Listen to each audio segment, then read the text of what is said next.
Hello student आज हम NCERT book maths class 12 का जो हमने स्टूडेंट चैप्टर 3 स्टार्ट किया था जिसका नाम था मैट्रिसेस। उसमें स्टूडेंट आज हम जो है बेसिक पढ़ेंगे एक्सरसाइज 3.3 का। तो स्टूडेंट आज का जो हमारा टॉपिक होगा वो symmetric and skew symmetric matrices होगा।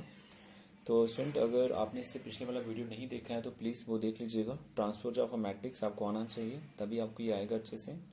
ठीक है स्टूडेंट, क्या है मैं आपको बताता हूँ, ध्यान से समझ लीजिएगा। सिमेट्रिक मैट्रिक्स क्या होता है ये आपको समझना है, ठीक है, और स्क्यू सिमेट्रिक मैट्रिक्स क्या होता है आपको समझना है। तो पहले स्टूडेंट मैं बता रहा हूँ आपको सिमेट्रिक मैट्रिक्स क्या होता है। देखिए ध्यान से, काफी आसान है, आप देख लीजिएगा।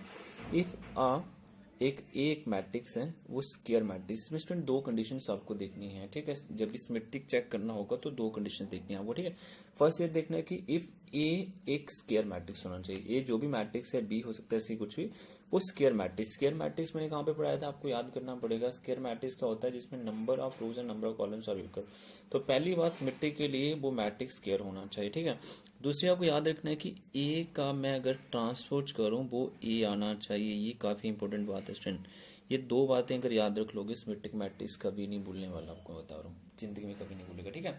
सिमेट्रिक मैट्रिक्स में क्या होना चाहिए, फिर से बता रहा हूँ आपको। इफ ए जो है आपका स्क्वायर मैट्रिक्स होना चाहिए। स्क्वायर मैट्रिक्स क्या होता है, जिसमें number of rows and number of columns are equal and A का ट्रांसपोज करके ए अगर आता है then A is called symmetric matrix. उसके इसमें ए को क्या बोलूंगा, सिमेट्रिक मैट्रिक्स बोलूंगा, ठीक है।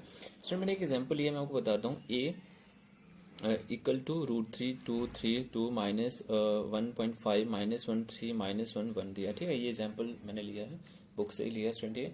तो मुझे इसका क्या करना है, ट्रांसपोज करना है। तो ट्रांसपोज मैंने कैसे सिखाया था, ट्रांसपोज मतलब इंटरचेंजिंग कैसे ऑब्टेन होता है, इंटरचेंजिंग रोज एंड कॉलम। मैंने क्या किया स्टूडेंट, फर्स्ट रो को फर्स्ट कॉलम लिख दिया, second row second column, third row third column मैंने लिख दिया है। स्टूडेंट अगर आप ध्यान दें, आपको यहाँ पे क्लियरली पता चल रहा है कि जो मेरा √3 देखिएगा, आप ये मैट्रिक्स देख सकते हैं अपना, √3 2 3 2 -1.5 -1 3 -1 1। मैंने इसका ट्रांसपोज किया, फिर भी ये क्या रहा, ए रहा। तो ए का ट्रांसपोज करके ए आ रहा है, उस केस में इस ए मैट्रिक्स को मैं क्या बोलूंगा, सिमेट्रिक मैट्रिक्स बोलूंगा। समझ आ रहा है स्टूडेंट। सिमेट्रिक मतलब पहले तो ये स्क्वायर मैट्रिक्स बिल्कुल है। स्क्वायर मैट्रिक्स देखिएगा, इसमें 3 रोज हैं और 3 ही कॉलम है, तो ये स्क्वायर मैट्रिक्स है। दूसरी बात, मैंने इसका ट्रांसपोज किया, ट्रांसपोज करने पर वो मेरा ए ही रहा है, उस केस में मैं इस ए मैट्रिक्स को क्या बोलूंगा, सिमेट्रिक मैट्रिक्स बोलूंगा। समझ आ रही बात है स्टूडेंट इसकी एक प्रॉपर्टीज है। अगर आपको ऐसे नहीं समझ आ रहा तो मैं आपको इसका एक प्रॉपर्टी भी बता देता हूँ, याद रखें, क्योंकि मैं आपको काफी डिटेल में बता रहा हूँ स्टूडेंट, तो ये याद रख लीजिएगा। प्रॉपर्टी स्टूडेंट ये है कि अगर मैं ए आई जे लिख रहा हूँ, ये इक्वल होगा ए जे आई के, ठीक है। ये क्या है मैं आपको बताता हूँ। देखिए स्टूडेंट, अगर मैं आपसे पूछूं A12 यहाँ पे ढूंढ सकते हैं ना, A12 कितना है बताओ, A12 2 है ना, 2 है A12। तो फिर मुझे GI लिखना है, पहले मुझे 1 2 लिखना है, फिर उल्टा लिखना है, तो 2 1। तो यहाँ पे ये दोनों इक्वल होंगे। A21 कितना है, वो भी तो 2 ही है, ध्यान दीजिएगा। A12 अगर 2 है तो उसका उल्टा A21 भी 2 होगा, ठीक है। अब मैं एक और चेक करता हूँ, अगर मैं A13 पूछूं आपसे, 1 3, तो इस इधर मुझे 3 1 लिखना पड़ेगा, है ना, ये प्रॉपर्टी है इसकी, ठीक है। AIJ इक्वल टू AJI मिलता है। अगर A13 3 है ना, A13 कितना है, 3, तो A31 कितना है, वो भी 3 होगा। क्लियर हो रहा है, समय ऐसे आप चेक कर सकते हैं। ये इसकी प्रॉपर्टी स्टूडेंट जो आपको याद रखनी है, ठीक है। सेकंड स्टूडेंट, आई होप आपको ये समझ आ गया होगा, फर्स्ट वाला सिमेट्रिक मैट्रिक्स।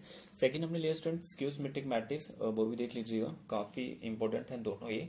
स्क्यू सिमेट्रिक में भी स्टूडेंट आपको याद रखना है, if A is a square matrix, जो आपका ए है वो स्क्वायर मैट्रिक्स होना चाहिए, ठीक है। ए क्या होना चाहिए, स्क्वायर मैट्रिक्स होना चाहिए, ठीक है, पहली बात। दूसरा, ए का ट्रांसपोज माइनस ए होना चाहिए। उसमें क्या था बताएं, उसमें ए का ट्रांसपोज ए होना चाहिए, इसमें ए का ट्रांसपोज माइनस ए होना चाहिए, ठीक है। बस इतना सा अंतर है इसमें।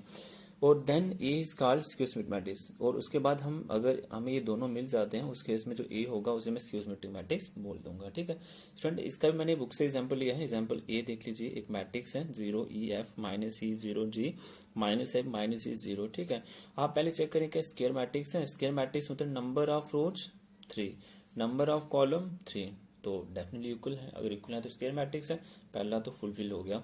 सेकंड, ए का ट्रांसपोज करो ट्रांसपोज कैसे करते हैं, first row first column, second row second column, third row third column, कर दिया ट्रांसफर। फिर मैंने स्टूडेंट क्या किया, इनमें से माइनस कॉमन लिया। जब मैंने माइनस कॉमन लिया तो मुझे बता सकते हैं जिनके साथ साइन माइनस होगा वो प्लस हो जाएंगे और जिनके साथ प्लस होगा वो माइनस हो जाएगा, ठीक है। अगर आप फिर से इसको मल्टीप्लाई करते हैं वही बन जाता है। आप अगर थोड़ा सा अगर स्टूडेंट ध्यान देते हो, यहाँ पे जब माइनस मैंने कॉमन लिया उसके बाद जो मैट्रिक्स बचा आपके पास 0 E F -E 0 G -F -G 0, ये आपका ए मैट्रिक्स ही तो है, तो इसकी जगह पे मैं पूरे की जगह पे ए लिख सकता हूँ। आप ध्यान दें ए का ट्रांसपोज क्या आ गया, -A जब आ गया उस केस में मैं इस ए मैट्रिक्स को क्या बोलूंगा बताएं, स्क्यू सिमेट्रिक मैट्रिक्स बोलूंगा, ठीक है। स्टूडेंट इसकी भी प्रॉपर्टीज हैं, इसकी दो प्रॉपर्टीज हैं जो आपको याद रखनी है, ठीक है, क्योंकि टीचर जो है आपको इतना ही बताएंगे स्टूडेंट, बट मैं आपको इनका प्रॉपर्टीज ही बता रहा हूँ कि आपको अच्छे से समझ आए, ठीक है। प्रॉपर्टीज क्या है स्टूडेंट, प्रॉपर्टीज देख लीजिएगा। प्रॉपर्टी फर्स्ट क्या है कि student AIJ is equal to -AGI होता है। आप बोलेंगे सर कैसे, मैं बताता हूँ स्टूडेंट। अगर मैं पूछूं A12 बताएं, A12 कितना, ये E है, तो जो A21 होगा ना वो माइनस में होगा सेम बट माइनस में होगा।